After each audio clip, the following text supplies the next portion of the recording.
নমস্কাৰ বন্ধুসকল, আজি আমি এবিধ মছলাজাতীয় খাদ্যৰ চমৎকাৰী ঔষধি গুণৰ বিষয়ে কথা পাতিম। আৰু এই মছলাজাতীয় খাদ্যবস্তুবিধ হৈছে আদা। আদা সাধাৰণতে আমাৰ সকলোৰে ৰান্ধনীঘৰত থাকেই আৰু আমি সদায়ে এই আদা মছলাজাতীয় খাদ্য হিচাপে ব্যৱহাৰ কৰোঁ। সাধাৰণতে আদা আমি আঞ্জাৰ সোৱাদ বৃদ্ধিৰ নামত ব্যৱহাৰ কৰোঁ। বিশেষকৈ আমি যেতিয়া মাছৰ আঞ্জা বনাওঁ বা মাংসৰ আঞ্জা বনাওঁ তেতিয়া আমি এই আদা ব্যৱহাৰ কৰোঁই। অৱশ্যে অন্যান্য কিছুমান আঞ্জাতো আমি আদা ব্যৱহাৰ কৰোঁ, কিন্তু আদাৰ যে কিছুমান ঔষধি গুণ আছে আৰু এই ঔষধি গুণবোৰে যে আমাৰ বহুতো ৰোগ দূৰত ৰাখিব পাৰে বা বহুতো ৰোগক আৰোগ্য কৰি তুলিব পাৰে সেই বিষয়ে কিন্তু আমি বেছিভাগ মানুহে নাজানো, আৰু জানিলেও আমি সাধাৰণতে আওকাণ কৰি থাকোঁ। আৰু আমি আদা সদায় ব্যৱহাৰ কৰি থাকোঁ যদিও আমি যিটো পদ্ধতিত বা মছলাজাতীয় খাদ্য হিচাপে যিদৰে আমি ব্যৱহাৰ কৰোঁ তেনেকৈ ব্যৱহাৰ কৰিলে আচলতে আদাৰ পৰা এই ঔষধি গুণবোৰ আহৰণ কৰিব নোৱাৰি, যাৰ বাবে আমি আদাৰ এই ঔষধি গুণবোৰ আহৰণ কৰাত ব্যৰ্থ হ'বলগীয়া হয়। গতিকে আজি আমি আদা কিদৰে ব্যৱহাৰ কৰিলে আমি কিছুমান ৰোগক দূৰত ৰাখিব পাৰোঁ বা কিছুমান ৰোগক আৰোগ্য কৰি তুলিব পাৰোঁ সেই বিষয়ে আজি কথা পাতিম। আৰু আদাৰ সাধাৰণতে এণ্টি ইনফ্লামেটৰী প্ৰপাৰ্টিজ আছে, আৰু আদাত জিঞ্জাৰল নামৰ এবিধ এণ্টি অক্সিডেণ্ট পোৱা যায়। আৰু আপোনালোকে জানিলে আচৰিত হ'ব যে আমাৰ পেটৰ বেছিভাগ ৰোগেই আচলতে ইনফ্লামেশ্যনৰ বাবে হয়, আৰু আদাৰ যিহেতু এণ্টি ইনফ্লামেটৰী গুণ আছে গতিকে আদা যদি আমি নিয়মিতভাৱে বা এক নিৰ্দিষ্ট মাত্ৰাত ঔষধ হিচাপে ব্যৱহাৰ কৰোঁ তেতিয়া আমি পেটৰ বহুতো ৰোগ দূৰত ৰাখিব পাৰোঁ বা বহুতো ৰোগক আমি আৰোগ্য কৰি তুলিব পাৰোঁ। আৰু বিশেষকৈ আদাত থকা এই জিঞ্জাৰল নামৰ এণ্টি অক্সিডেণ্টবিধে আমাক বহুতো ৰোগৰ পৰা আচলতে বচাই ৰাখিব পাৰে। গতিকে বন্ধুসকল, আহকচোন আমি আজি আদা কিদৰে ব্যৱহাৰ কৰিলে আদাৰ ঔষধি গুণবোৰ পাব পাৰোঁ আৰু আদাৰ ঔষধি গুণবোৰে আমাক কি কি ৰোগৰ পৰা বচাই ৰাখিব পাৰে সেই বিষয়ে আজি কথা পাতোঁ আহক।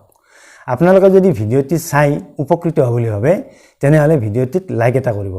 লগতে আমাৰ স্বাস্থ্য ৰক্ষা চেনেলটোৰ পৰা এনেধৰণৰ ভিডিঅ' পাই থাকিবলৈ হ'লে আমাৰ স্বাস্থ্য ৰক্ষা চেনেলটো ছাবস্ক্ৰাইব কৰি থ'বলৈ আপোনালোকক অনুৰোধ জনালোঁ। লগতে ওচৰতে থকা বেল আইকনটো প্ৰেছ দি থ'বলৈ অনুৰোধ জনালোঁ, যাতে আমি ভিডিঅ' আপলোড কৰাৰ লগে লগে আপোনালোকে নটিফিকেশ্যন লাভ কৰে আৰু আমাৰ ভিডিঅ' সকলোতকৈ আগত চাবলৈ পায়। গতিকে আহকচোন আদাৰ এই ঔষধি গুণবোৰৰ বিষয়ে আমি এবিধকৈ কথা পাতোঁ আহক। আদাৰ 1 নম্বৰ ঔষধি গুণটো হৈছে আদাই হজম শক্তি বৃদ্ধি কৰে। আমি কোনো খাদ্য বা ভাত খোৱাৰ পাছত যদিহে আমাৰ পেট উফন্দি থাকে বা গেছৰ সমস্যা সৃষ্টি হয় বা আমাৰ হজম ভালদৰে নহয়, তেনে অৱস্থাত যদি আমি এটুকুৰি আদা সৰু সৰুকৈ কাটি আমি চোবাই খাওঁ তেনেহ'লে আমাৰ এই পেট উফন্দি পৰা বা হজম নোহোৱা বা আমাৰ গেছ এচিডিটিৰ সৃষ্টি হোৱা এই সমস্যাবোৰ তৎক্ষণাত নাইকিয়া হৈ যায়।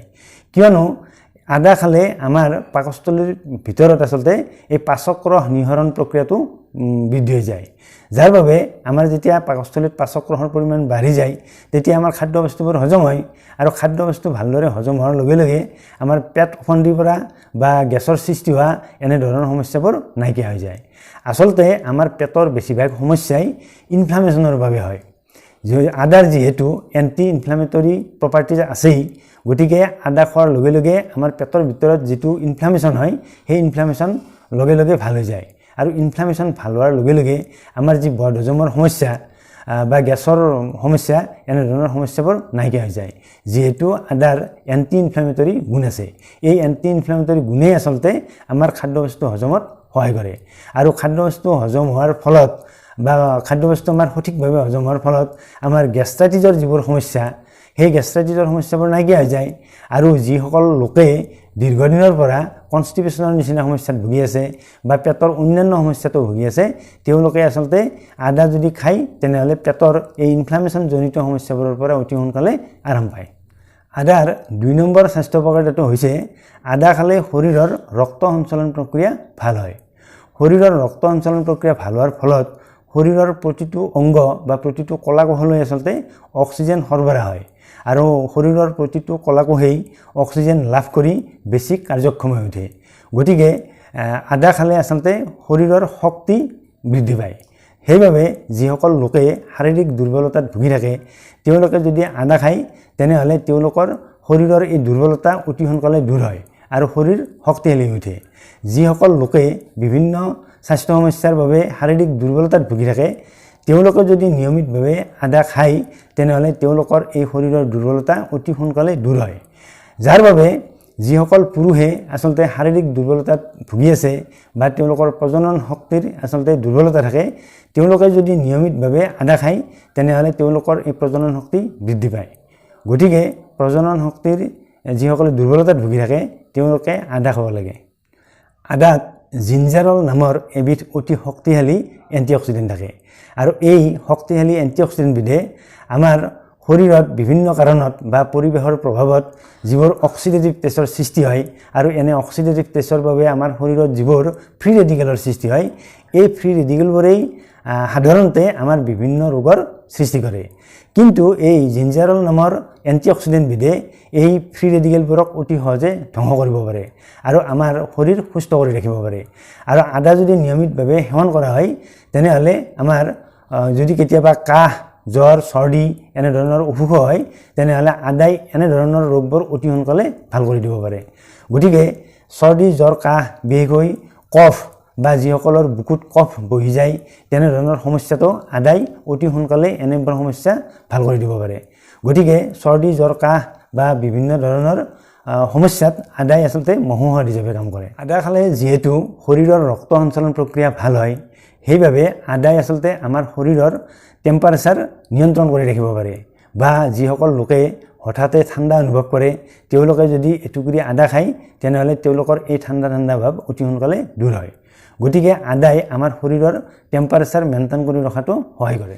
আদাত থকা এই জিঞ্জাৰল নামৰ শক্তিশালী এণ্টিঅক্সিডেণ্টবিধে আচলতে আমাৰ শৰীৰটো সকলো দিশৰ পৰাই সুৰক্ষা দি ৰাখিব পাৰে আৰু আমাৰ শৰীৰৰ ৰোগ প্ৰতিৰোধ ক্ষমতা বৃদ্ধি কৰিব পাৰে। আমাৰ যদি কোনো কাৰণত শৰীৰৰ ইনফেকশ্যন হয় বা শৰীৰত ছালত ঘাঁ হয় তেনেহ'লে আমি তেনে অৱস্থাত যদি এটুকুৰি আদা খাওঁ তেনেহ'লে আমাৰ সেই ঘাঁ অতি সোনকালে ভাল হৈ যায় বা শৰীৰত হোৱা ইনফেকশ্যন অতি সহজে ভাল হৈ যায়। গতিকে আদাত থকা এই এণ্টিঅক্সিডেণ্টে আমাক সকলো দিশৰ পৰা সুৰক্ষা দিব পাৰে। এক ধৰণে ক'বলৈ গ'লে আমাৰ আদাই আচলতে শৰীৰৰ ৰোগ প্ৰতিৰোধ ক্ষমতা শক্তিশালী কৰি ৰাখে। আদাৰ তেজৰ শৰ্কৰা নিয়ন্ত্ৰণ কৰিব পৰা ক্ষমতা আছে। গতিকে যিসকল লোকৰ ডায়েবেটিছ আছে বা যিসকল লোকৰ ব্লাড চুগাৰ লেভেল সদায় উঠানমা কৰি থাকে তেওঁলোকেও যদি নিয়মিতভাৱে এটুকুৰি আদা চোবাই খায় তেনেহ'লে তেওঁলোকৰ ব্লাড চুগাৰ লেভেল সদায় নিয়ন্ত্ৰণত থাকে।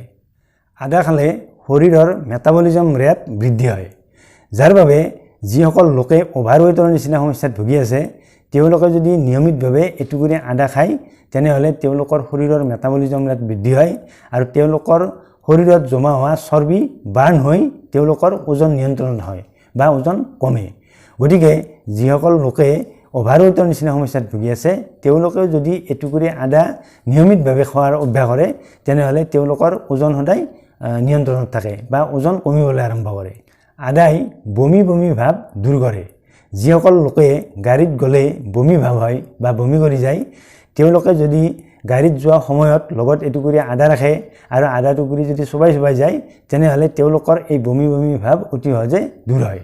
গতিকে গাড়ীত বমি কৰা সমস্যাটো তেওঁলোকৰ নাইকিয়া হৈ যায় আৰু সাধাৰণতে গাড়ীত বমি কৰা সমস্যাটো বেছিভাগ মানুহৰ থাকেই আৰু তেওঁলোকে যদি গাড়ীত যোৱাৰ সময়ত এটুকুৰি আদা চোবাই যায় তেতিয়া তেওঁলোকে এই বমি ভাৱটো অতি সহজে দূৰ কৰিব পাৰে আৰু গাড়ীত কেতিয়াও বমি নহয়। গতিকে গাড়ীত গ'লে বমি হোৱা মানুহে লগত এটুকুৰি আদা ৰাখিবই লাগে। আদাৰ আন এক স্বাস্থ্য উপকাৰিতা হৈছে আদা নিয়মিতভাৱে সেৱন কৰিলে হৃদযন্ত্ৰৰ স্বাস্থ্য ভালে ৰাখে। আচলতে আদা নিয়মিতভাৱে খালে তেজত বেয়া কলেষ্টৰেল সদায় কমি যায় আৰু ভাল কলেষ্টৰেলৰ পৰিমাণ বৃদ্ধি পায়।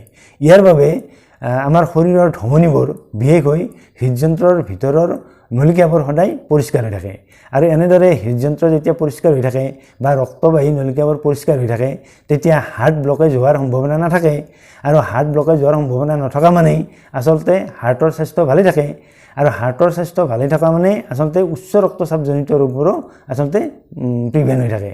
গতিকে আদা নিয়মিতভাৱে সেৱন কৰিলে আমাৰ হাৰ্টৰ স্বাস্থ্য ভালে ৰখাৰ লগতে উচ্চ ৰক্তচাপৰ নিচিনা সমস্যাও আচলতে আমাৰ প্ৰিভেনশ্যন হৈ থাকে। আদা খালে গাৰ বিষ বিশেষকৈ আমাৰ পেশীত যিবোৰ বিষ হয় সেই পেশীৰ বিষবোৰ অতি সোনকালে দূৰ কৰিব পাৰে আদাই, কিয়নো আদা খালে যেহেতু শৰীৰৰ ৰক্ত সঞ্চালন প্ৰক্ৰিয়াটো ভাল হৈ উঠে বা শৰীৰৰ ৰক্ত সঞ্চালন প্ৰক্ৰিয়া বেছি হৈ পৰে, তেতিয়া ৰক্ত সঞ্চালন প্ৰক্ৰিয়া বৃদ্ধি হোৱাৰ লগে লগে আমাৰ শৰীৰৰ পেশীবোৰেও আচলতে অক্সিজেন ছাপ্লাই ভালকৈ পায়। গতিকে আমাৰ শৰীৰৰ পেশীবোৰে যেতিয়া অক্সিজেন ভালদৰে পায়, তেতিয়া আমাৰ পেশীবোৰ বা কোষবোৰ সুস্থ হৈ থাকে। গতিকে আমাৰ শৰীৰৰ কোষবোৰ সুস্থ হৈ থকা মানেই আমাৰ শৰীৰৰ পেশীত যেতিয়া বিষৰ সৃষ্টি হয়, সেই বিষবোৰ অতি সোনকালে দূৰ হৈ যায়। গতিকে কাৰোবাৰ যদি শৰীৰত বিষৰ সৃষ্টি হয় বা পেশীৰ বিষ হয়, তেওঁলোকে যদি এটুকুৰি আদা খোৱাৰ অভ্যাস কৰে, তেনেহ'লে তেওঁলোকৰ এই পেশীৰ বিষ অতি সোনকালে ভাল হৈ যায়। গতিকে আদাৰ গাৰ বিষ দূৰ কৰিব পৰা এটি অতি ভাল ঔষধি গুণো আছে। আদা খালে যিহেতু আমাৰ শৰীৰৰ ৰক্ত সঞ্চালন প্ৰক্ৰিয়া ভাল হয়, সেইবাবে আদা খোৱাৰ পাছত আমাৰ আচলতে মস্তিষ্কৰ কাৰ্যকাৰিতা গুণো বৃদ্ধি পায়। যিসকল লোকে বা বিশেষকৈ বয়স বৃদ্ধিৰ বাবে যিসকল লোকৰ পাহৰি যোৱা সমস্যাৰ সৃষ্টি হয় বা এলজাইমাৰৰ নিচিনা সমস্যা হয়, তেওঁলোকেও যদি নিয়মিতভাৱে এটুকুৰি আদা খোৱাৰ অভ্যাস কৰে, তেনেহ'লে তেওঁলোকৰ এনেধৰণৰ পাহৰি যোৱা অভ্যাস বা এলজাইমাৰৰ নিচিনা সমস্যা অতি সহজে দূৰ হৈ যায়। গতিকে আদাই আচলতে এই এলজাইমাৰৰ নিচিনা সমস্যাও ভাল কৰিব পাৰে বা নিয়মিতভাৱে আদা খোৱা লোকৰ এলজাইমাৰৰ নিচিনা সমস্যা কেতিয়াও নহয়। আদা খালে ছালৰ উজ্জ্বলতাও বৃদ্ধি পায়। আদাত যিহেতু জিঞ্জাৰল নামৰ এবিধ এণ্টিঅক্সিডেণ্ট থকাৰ কথা ইতিমধ্যে কৈছোঁই, সেই জিঞ্জাৰলেও আচলতে আমাৰ ছালৰ কোষবোৰ সুৰক্ষা দি থাকে।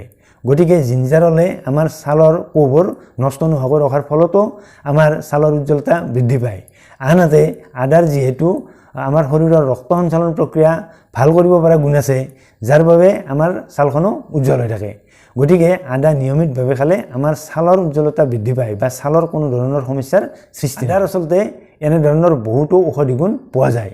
আমি যি পদ্ধতিত আদা সেৱন কৰোঁ, বিশেষকৈ আমি আচলতে মছলাজাতীয় খাদ্য হিচাপে ব্যৱহাৰ কৰোঁ। এনেধৰণৰ মছলাজাতীয় খাদ্য হিচাপে ব্যৱহাৰ কৰিলে আদাৰ পৰা এই ঔষধি গুণবোৰ লাভ কৰিব নোৱাৰি।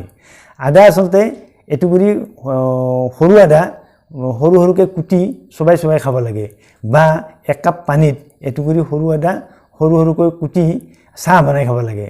গতিকে আদা আচলতে কেঁচাই কেঁচাই সৰু সৰুকৈ চোবাই খাব লাগে বা চাহ খাব লাগে, তেতিয়াহে আচলতে আদাৰ ঔষধি গুণবোৰ সম্পূৰ্ণভাৱে লাভ কৰিব পাৰি। অৱশ্যে মন কৰিবলগীয়া কথাটো হৈছে, যিসকল লোকৰ পেটত আলচাৰ আছে, তেওঁলোকে আদা নোখোৱাই ভাল, আৰু গৰ্ভৱতী মহিলাসকলেও আদা নোখোৱাই ভাল। কিয়নো গৰ্ভৱতী মহিলাসকলে আদা খালে তেওঁলোকৰ ক্ষতি হোৱাৰ সম্ভাৱনা থাকে, বা যিসকল লোকৰ পেটত আলচাৰ আছে তেওঁলোকে আচলতে আদা এভইড কৰি চলাই ভাল। গতিকে আলচাৰ থকা মানুহ বা গৰ্ভৱতী মহিলাসকলৰ বাহিৰে বাকী সকলো লোকেই আদা খাব পাৰে। বন্ধুসকল, আদাৰ এই চমৎকাৰী ঔষধি গুণৰ বিষয়ে কিছু কথা শুনিলে। যদিহে আপোনালোকে আজিৰ ভিডিঅ'টো ভাল পাইছে, তেনেহ'লে ভিডিঅ'টো শ্বেয়াৰ কৰিব বুলিও আপোনালোকক অনুৰোধ জনালোঁ। অন্য এটা ভিডিঅ'ত আপোনালোকক লগ পোৱাৰ আশাৰে আজিলৈ সামৰিছোঁ। ধন্যবাদ।